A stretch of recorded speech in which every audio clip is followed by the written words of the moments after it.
परमात्म्याचं दर्शन व्हावं, पण दर्शन घेत असताना काही मर्यादा आहेत बघा. मग भूदेवानी सांगितलं, पण कुणीही मूर्तीला स्पर्श करत जाऊ नये. आपल्या हिंदू संस्कृतीमध्ये 16 संस्कार आहेत.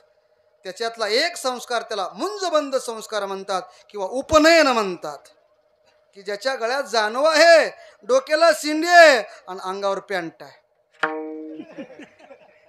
अंगावर दुहूत वस्त्र आहे, अशाने देवाला स्पर्श करत जावा. आणि ज्यांचं उपनयन झालं नाही, जन्मता जायता शूद्रा संस्कारात द्विज उच्चते. संस्कारानं मनुष्य, द्विज म्हणजे दुसरा जन्म होतो, संस्कारानं मनुष्य घडल्या जातो.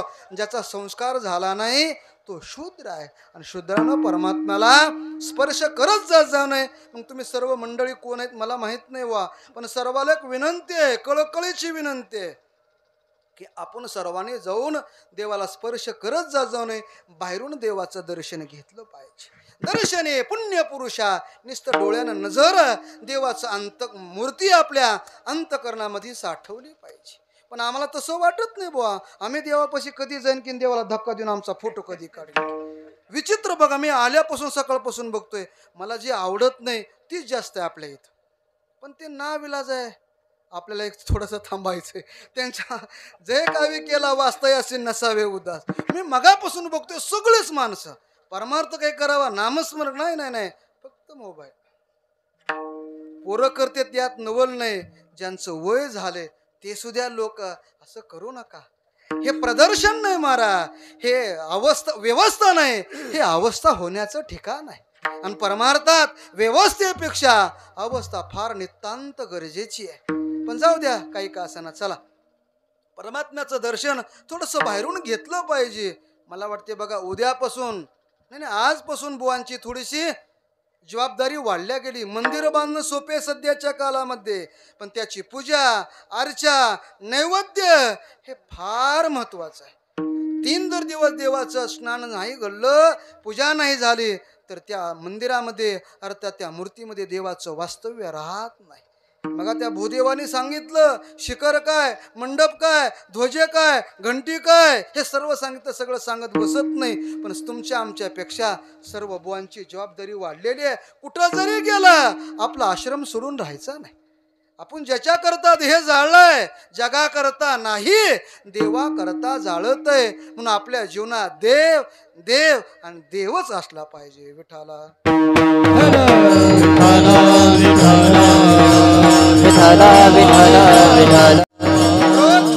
जुन्या काळामध्ये मठा मंदिरांना जी काही शेतीची व्यवस्था होती तेवढ्याच कारणास्तव, किंवा त्या शेतीतून निघणार आहे तो काय पुजारी आहे, तो शेती करेल, त्याचा उदरनिर्वाह होईल आणि देवाला त्याच्यातून नैवेद्य जाईल. आपल्या तसं मठाला काही शेती नाही, दिली कुणी तर घेऊ बरं का, दिली कुणी तर घेऊ, नाही तुम्ही दिले तर आम्ही तरी देऊ. विठाला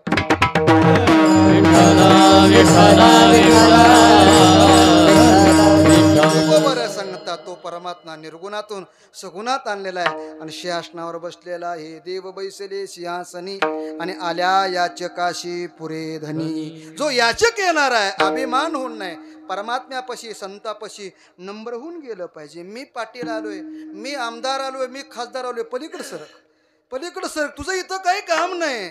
पण आमचे महाराज लोक एवढे खाली गेलेत, महाराज माफी मागून बोलतो, वारकऱ्या लांब ठेवतात आणि इतरत्रला जवळ घेतात. हे चुकीची गोष्ट प्रथा होत चालल्या. जाऊ द्या, तुमच्या परिसरात चांगला आहे, मारुतराव महाराज, आपले मोतीराम महाराज यांचा परिसर आहे. पण आमच्याकडलं सांगतोय, जो याचक होऊन येणार आहे इथं, त्याच्या मनातली जी इच्छा आहे, संसारातली इच्छा नाही बरं का, परमार्थातली जी इच्छा आहे, काही मी उद्धार पावेन, काही कृपा करील नारायण, ऐसे तुम्ही सांगा संतजन, करा समाधान चित्तमा, काही खंडेल कर्म, पारुषातील धर्माधर्म, कास याने कळेल ते वर्म. अरे जी काय इच्छा अपेक्षा, आमचा उद्धार व्हावा, परमात्म्यापाशी मनोमय प्रार्थना केली पाहिजे, परमात्मा आमचा उद्धार व्हावा. आमचा शेवट होत असताना तुमचं नाम आमच्या मुखात यावं आणि आमची प्राणज्योत पंचमहाभूतात विलीन व्हावी, ही जी इच्छा आहे, ही अपेक्षा घेऊन जो याचक येणार आहे परमात्म्यापाशी तो बाजूला जाणार नाही. का तुका म्हणे येते नाही तुझी परी, राया रंका सरी देवा पायी खटनट यावे शुद्ध होऊन या जावे. परमात्म्यापाशी द्वैत भावना नाही, अद्वैत स्वरूपा नाही, पण साधकानं तसं आलं पाहिजे. तुकोबारा सांगता देव बैसले सिंहासनी आल्या या जगाशी धनी. तो निर्गुणातून परमात्मा सुगुणात आला, पण त्याचं कारण काय, त्याचं प्रयोजन काय.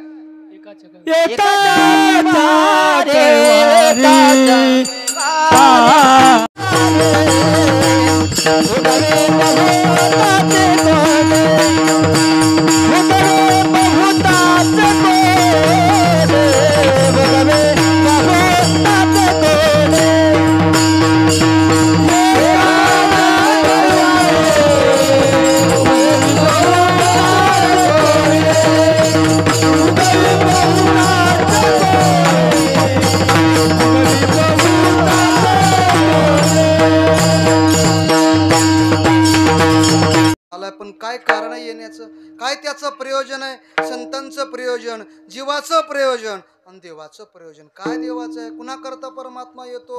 यदा यदा हि धर्मशक्ला निर्भवती भारत अभ्युतानम धर्मश तदात्मानं सृजाम्य परित्राणाय साधूनां विनाशाय च दुष्कृतां धर्म संस्थापनार्थाय संभवामि युगे युगे. भक्तारा के पायापासी दुर्जनासी संवारी धर्माची ती मूर्ती पाप पुण्य तुझ्या हाती. परमात्मा कशा करता येतो, कुणा करता येतो. तुकोबारा सांगतात एकाच्या कैवाडे परमात्मा एका करता येतो. भगवान प्रभू रामचंद्र त्रेतायुगामध्ये चैत्र शुद्ध नवमीला अविद्येमध्ये अवतार आले. पण कशा करता आले, काय कारण होतं म्हणून, काय कारण होतं येण्याचं एकच कारण होतं, रावण कुंभकर्ण वध हे मुख्य कर्तव्य होतं देवाच. पण तेवढंच परमात्म्यानं केलं का, नाही.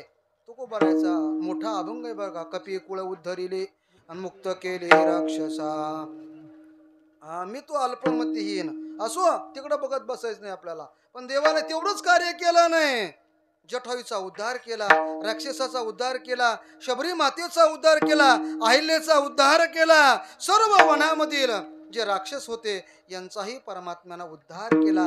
एका करता येतो, पण सगळं काम परमात्मा करून जातो. एकाच्या कैवाडे उगवी बहुतांची कोडे. सर्वांचंच ज्याच्या करता परमात्मा आसुसलेला आहे, किंवा जे भगवत भक्त परमात्म्या करता आसुसलेले आहेत, असा परमात्मा सर्वांचं सहकार्य करतो. त्याच्यापाशी एका करता दुसऱ्या करता नाही, परमात्म्याला समान दृष्टी या जगतामध्ये आहे. तो कोबारा एका करता येतो, सर्वांचं काम करतो, मान्य आहे. पण तो निर्गुणातून सगुणात आल्यास निर्गुणात राहतो का नाही. दुही ठाई तुका नाही पडू देत चुका. तुकोबाराय म्हणतात, प्रश्न विचारला त्या साधकानं, महाराज तुम्ही सांगता निर्गुणातून परमात्मा सगुणात आला, पण आमच्या मनात पाल चुकते. निर्गुणातून सगुणात आला, मग परमात्मा निर्गुणात नाही का. आम्ही नायगावून इथं आलो, आम्ही नायगावात आहेत का, नाही महाराज. आपल्याकडे संकुचित आहे, देश परिच्छिन्न आहे, काल परिच्छिन्न आहे, वस्तू परिच्छिन्नता आहे, सगळंच परिच्छिन्न आहे आपल्यापाशी. पण परमात्म्याला आहे का, सर्वा घटे राम देहादेक सूर्यप्रकाश कसस्रजस्मी. विठ्ठल जळीस्थळी भरला रिता ठाव नाही उरला, आज म्या दृष्टीने पाहिला विठ्ठल. वासुदेव सर्वमिती सह महात्मा दुर्लभ. सर्वत्र परमात्मा आहे, पण तो परमात्मा निर्गुणातून सगुण आल्यास निर्गुणात राहत ना, असं नाही महाराज. परमात्मा तिथंही आहे आणि परमात्मा इथं आहे. खेळतो येण्याचे नटतो येण्याचे नटा, खेळतो येण्याचे खेळावा, नटतो येण्याचे नटावा. करशील तो रे नाही काही राईचा डोंगर पर्वत राई. परमात्म्याला काय करता येणार नाही. परमात्मा सर्व व्यापी आहे, पण तो निर्गुणातही परमात्मा आहे आणि सगुणातही परमात्मा आहे. पण परमात्मा इथं नाही आणि तिथं नाही, असं कुठंच नाही. परमात्मा सर्वत्र आहे. ज्यावेळेस नामदेव राय आणि ज्ञानोबराय तीर्थयात्रेला गेले बघा, तीर्थावळीमध्ये ते उल्लेख आलेला आहे. ज्यावेळेस नामदेवराय ज्ञानोबरायने योगाद्वारे पाणी घेतलं, राजस्थानचा प्रांत आहे, पण नामदेवरायने सांगितलं, नामदेवराय मी तुम्हाला सिद्धी देतो. नामदेवराय म्हणले, छट आम्ही सिद्धीला घेत नाही म्हणलं, तिकडे आम्हाला नको सिद्धी. मग पाणी पिणार मरणार कसं काय. अरे जन निर्माण केलं, आम्ही ज्याची उपासना करतो त्याला आमची काळजी आहे. परमात्मा नाही. मग त्याने ज्ञानोबाराने प्रश्न विचारला, परमात्मा नाही कुठं सर्वत्र, पर मला ही ब्रह्मज्ञान तुमचं तिथंच ठेवा म्हणले. आम्हाला हे ब्रह्मज्ञान सांगू नका. आमचा परमात्मा ज्याला दास्यत्व भक्ती म्हणतात, पूज्य आणि पूजक भाव नको. ब्रह्मज्ञान आत्मस्थिती भाव मी भक्त तू देवायशे करी. आपली परंपरा दास्यत्वाची आहे. भगवान प्रभू रामचंद्र आपले उपास आहेत आणि आम्ही त्यांचे दास आहोत. आमचं कुठलंही नाव लिहित असताना आमच्या समोर दास लिहितात बघा. जसं शैव समाजामध्ये नाव आणि गिरी लावतात, तसं आमच्या समोर दास लावतात. त्याचं कारण आहे आपण दुसऱ्याचे दास नाही, आपण देवाचे दास आहोत. दुसऱ्याचं दास हे होत जा जणू. मला सांगण्याचा इत्यार्थ एवढा, दोही ठाई तुका नाही पडो देत चुका. देव बैसले सिंहासनी आल्या याचिका पुरे धनी. ज्ञानेश्वर माऊली सिंहासनी आल्या याचिका पुरे धनी. यथामती यथा अवकाश. अभंगाचा भावार्थ पाहायला गेले 4 दिवसापासून आपल्या देशमुख टाकळी नगरीमध्ये मला वाटते मंत्र घोषामध्ये भूदेवांच्या भगवान प्रभू रामचंद्राची प्राण प्रतिष्ठा केली. मला ती तारीख आठवत नाही. नोव्हेंबर महिन्यामध्ये 16 नोव्हेंबर 2023 या दिवशी या उभय महापुरुषांच्या करकमलाद्वारे मी मगा सांगितलं की भूमिपूजन झालं होतं. आणि त्या दिवशीच विनंती केली की आम्हा तिघाच्या व्यतिरिक्त चौथा महाराज येणार नाही. म्हणलं होतं नाही रामगिरी महाराज, आपल्या तिघाच्या हातानं देवाची प्राण प्रतिष्ठा झाली. आज सांगतो, आज किती तारीख आहे? 7 मार्च 2025 रोजी की आपल्या तिघाच्याच हातानं कलशावर होईल. चौथा महाराज इथं येणार नाही. तुम्ही म्हणता काय बांधून घ्यायला का? आम्ही बांधून घेणार नाही, आम्ही बांधून घेणार नाही. पण ते महापुरुष आहेत, त्यांचा एक आम्ही दास आहोत. किंवा आमच्या परंपरेला लागून आपले की आश्रम आहे, परंपरा आहे. आमची परंपरा आपली म्हणतो आता, आपली परंपरा स्वज्वल परंपरा आहे, रामानंदी संप्रदाय परंपरा आहे. ते भगवान प्रभू रामचंद्र उपास्य आहेत. आणि त्या परंपरेला लागून या बुवानी इच्छा केली की या परंपरेला लागायची आपल्याला थोडंसं. का कुठल्याही परंपरेला चिटकून राहायला पाहिजे. मोकळं राहता का म्हणा, कोणाचा तरी पट्टा असला पाहिजे बघा. बिना पट्ट्याचं असं करते. पट्टा असला की नाही अमक्याचं आहे, थोडंसं नीट बोला म्हणते.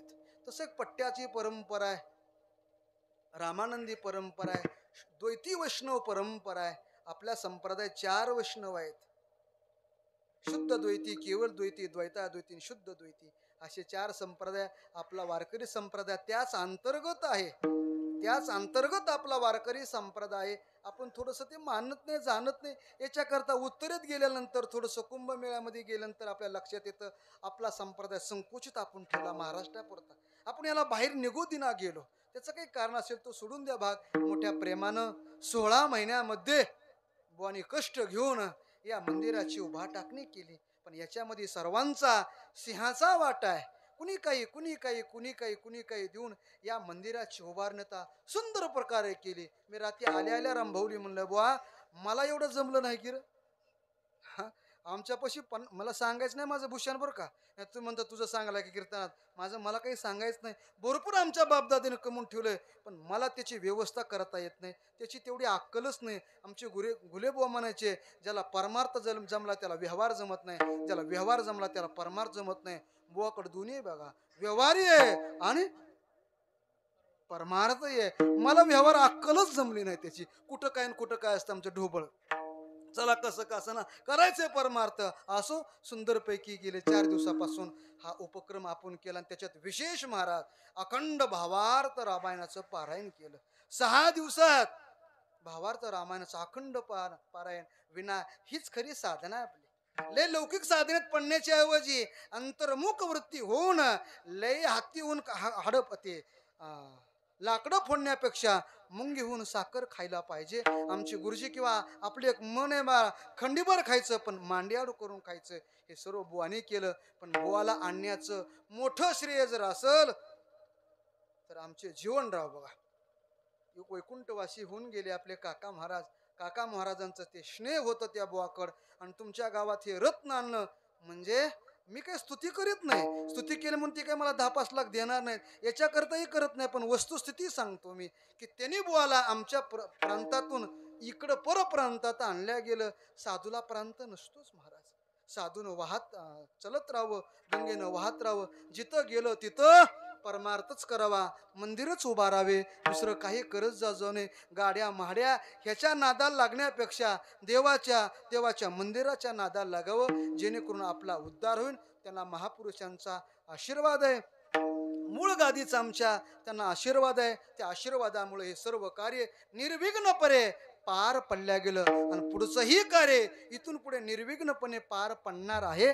भगवान प्रभू रामचंद्र त्यांच्या पाठीशी राहावे, त्यांचा परमार्थ अंतर्मुख राहावा, त्यांचा परमार्थ अंतर्मुख राहावा, त्यांचा परमार्थ अंतर्मुख राहावा, बहिरंग नसत जाऊ नये, एवढी त्यांच्या चरणी विनंती करतो आणि माझ्या शिवेला पूर्ण विराम देतो. बोलण्याच्या ओघात एखादा वेडावाकडा शब्द गेला असेल, अपसिद्धांत झाला असेल, तो माझ्या बुद्धीचा दोष आहे. जे काही चांगलं सांगितलं, माझ्या श्रीगुरूच्या मुखातून श्रवण केलं, ते तुमच्या पुढे ठेवण्याचा प्रयत्न केला.